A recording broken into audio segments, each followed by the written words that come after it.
So I'd like to introduce Dr. Juan Hidalgo.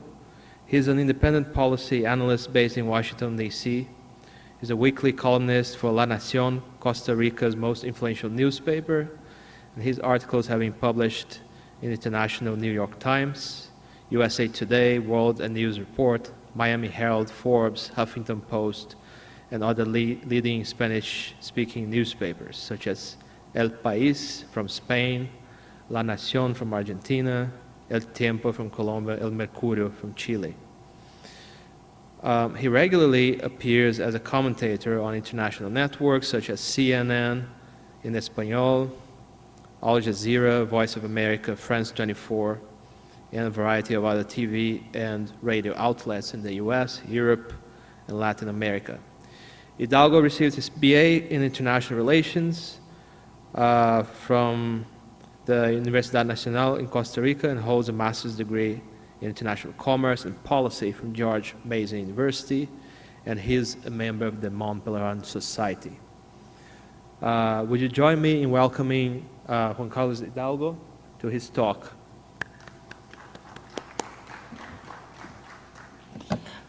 Thank you very much. It's a pleasure to be here at Mackenzie University to discuss a topic that is very important for Brazil and very important for the region, which is the impact that corruption has on poverty in the region. As you might know, if you look at the news, not only here in Brazil, but all over Latin America, corruption is one of the biggest challenges, one of the biggest problems that we face in the region. There is not a single country in Latin America that hasn't been shaken by a major corruption scandal in the last 5 years. Actually, I was in Mexico a couple of years ago, some years ago, and somebody asked me, did you see that they arrested the governor, the corrupt governor from the PRI? And I asked, which one? And they say, Duarte. And I say, which one? Because there were actually two Duarte governors from the PRI that were arrested for corruption. One of them was arrested for stealing $2 billion from his state. Just imagine, just a governor, $2 billion. So you see Argentina, you see Peru, you see Guatemala, El Salvador, Nicaragua, Venezuela, all over the place, corruption is a major issue. And what we have witnessed in the last years is that in some countries, the institutions are coping or responding in a much better way than in other countries regarding these corruption scandals. But the topic is, what's the impact that corruption has on poverty? So first, let's look at how poverty has been doing in the world in the last 70 years.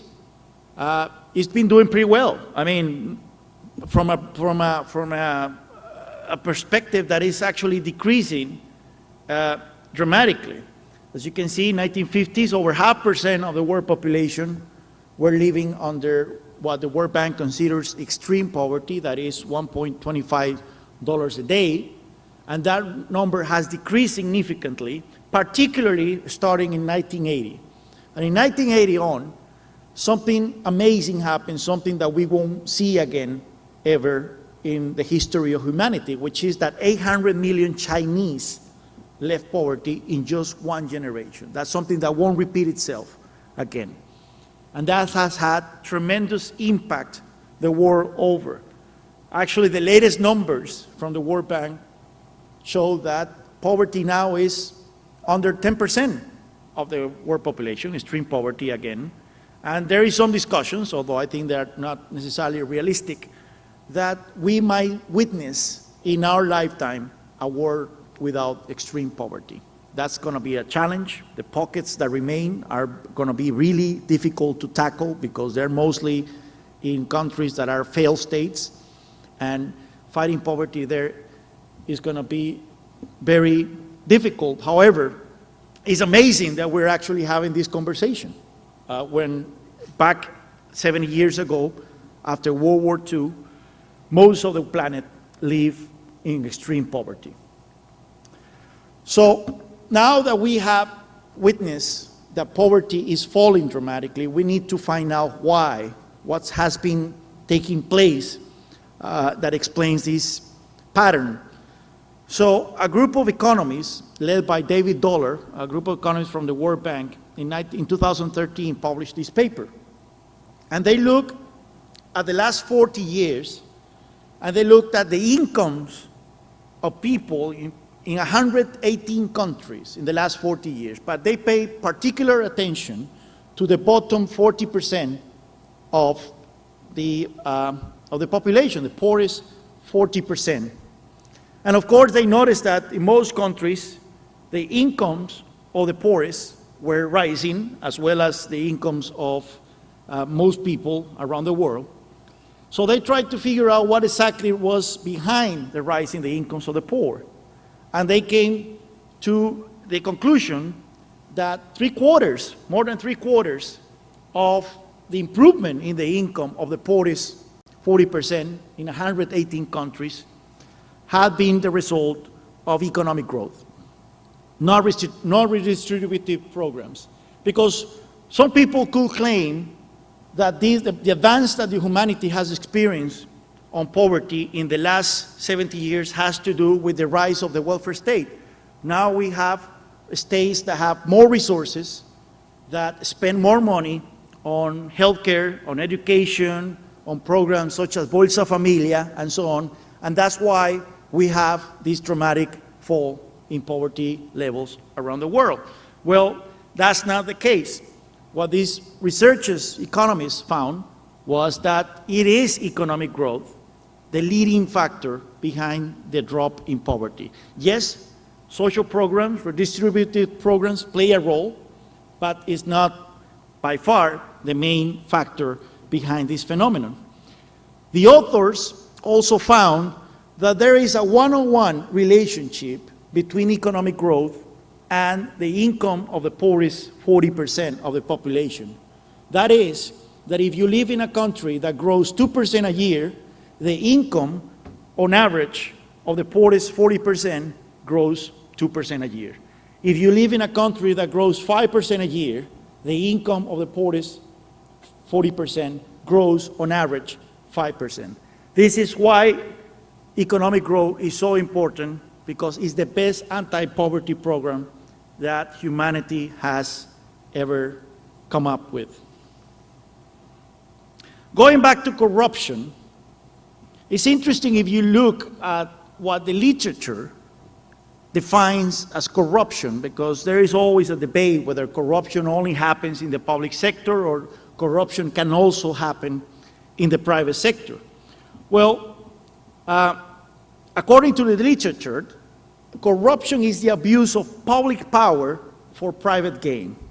And I emphasize the term public power because as we see in different definitions, it is for something to be counted as corruption, at least one of the parties must have a position in the public sector. So it is seen as something different from crimes that only involve agents in the private sector. That's a different sort of crime. But corruption in that regard means a form of favoritism in the exercise of public power. You have to have at least one agent involved in the public sector for it to be corruption. What's the impact of corruption on poverty and inequality? In 1998, the IMF published a paper that looked at different factors that impact poverty and inequality and tried to figure out what was the role of corruption in these.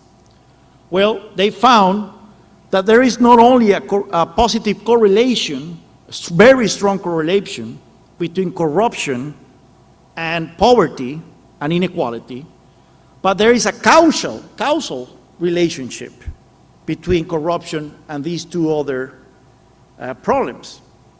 Why? Corruption decreases economic growth and therefore impacts poverty reduction. So the link on why corruption is bad for for poverty is because, again, it decreases economic growth. And as we have seen, economic growth is the leading cause for poverty reduction the world over. Corruption also distorts the efficient allocation of state resources in favor of the well-off and the well-connected. As we have seen, even though economic growth explains 3/4 of the reduction of poverty in the last 40 years, there is also 23% or so that is explained by redistributive social programs. Well, corruption impacts the efficient allocation of those state resources in social programs. So it has a twofold effect when it comes to poverty. Interestingly, the paper adopts a broad definition of corruption, which includes legal practices such as tax exemptions to powerful lobbies and government subsidies to well-off sectors of society. And this is very important because according to this paper, corruption is not only illegal acts, but it's also legal acts. When state resources are directed to groups of society that don't need them, and they're just getting subsidies or tax exemptions because they are well connected and they're powerful. This leads us to the classic definition that Frederick Bastiat gave us back in the 19th century.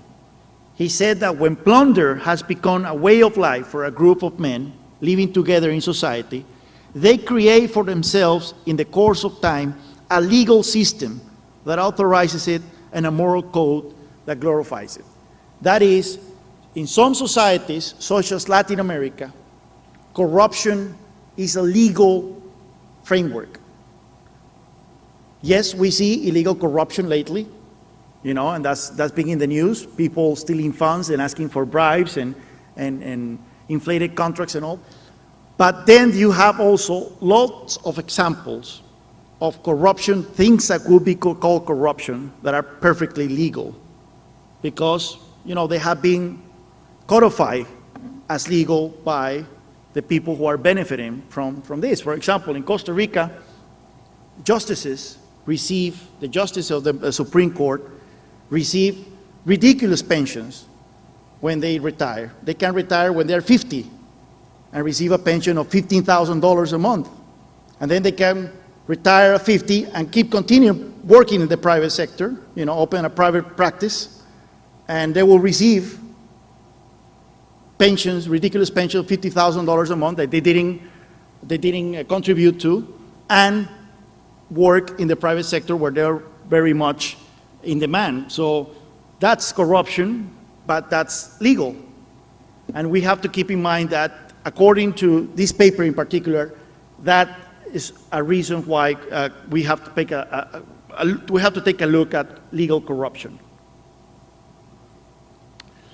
So keeping in mind that there are societies where corruption has been legalized, let's look at this book that was making the rounds earlier this decade by Daron Acemoglu and James Robertson, and this is Why Nations Fail, and they looked at what explains development and poverty and wealth around the world, and they found that it has to do with a country's economic institutions. Of course, that's nothing new. Many people, since the beginning of economic theory, economic as a science, have been talking about the importance of institutions.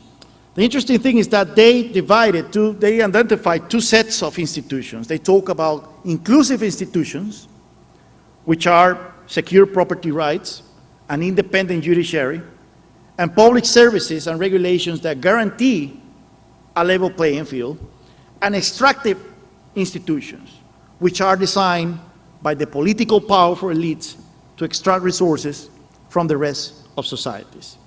So again, in one set of countries, you have institutions that protect people, that guarantee a fair play, whereas in others, corruption has been institutionalized, has been legalized.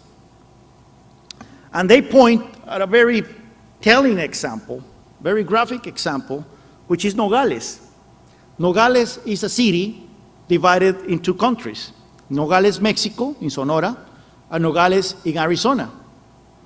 But it's interesting because even though these are the same people, the same race, the same demographic makeup, you know, the same religion, exposed to the same weather, because some people claim that people in the tropics are lazier or whatever. No, this is the same people. They're just divided by a wall.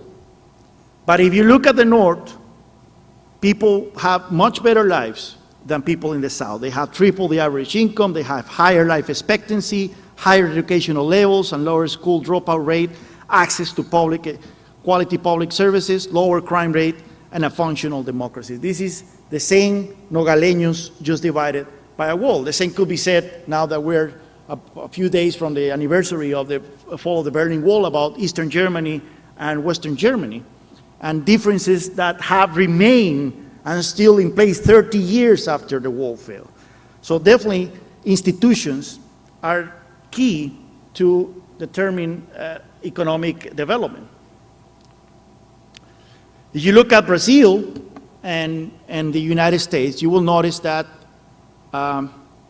they were much different back in the 1800s, early 1800s, early years of the U.S. Republic. Brazil wasn't an independent country yet, but you see that their differences in GDP per capita and income were much greater. However, the prevalence of institutions, in the one case, inclusive institutions in the United States, in the other case, extractive institutions in Brazil, explain now that the difference between both countries is staggering. So, which countries are less corrupt? Daniel Treisman has two papers that were very well known on this topic. The first paper, which is this one, was done on base of perceptions of corruption.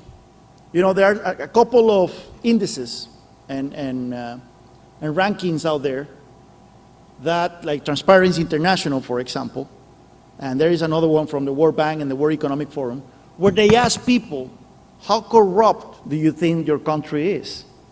And that's one of the ways that they measure corruption. However, this metric can be very flawed because perceptions can be wrong. I mean, some people could actually claim that corruption now is worse in Brazil than 5 years ago, just because corruption has been exposed, but not necessarily is the case that corruption now is worse. But based on perceptions of corruption, he took a look at which countries are less corrupt, and he found that countries that are economically developed, that are long-established liberal democracies, countries that have a free and widely read press, countries that have a high share of women in Congress, and this is something that us classical liberals, which we don't usually entertain the idea of positive discrimination in lists, you know, in election lists and other stuff, well, maybe we should reconsider that. The more women we have in government, apparently the better for corruption, although you don't precisely, but here in Brazil, maybe I don't know. And a history of openness to trade. And then there are negative factors that impact corruption according to this paper: dependence on fuel exports, intrusive regulations, and unpredictable inflation. If you are familiar with the economic freedom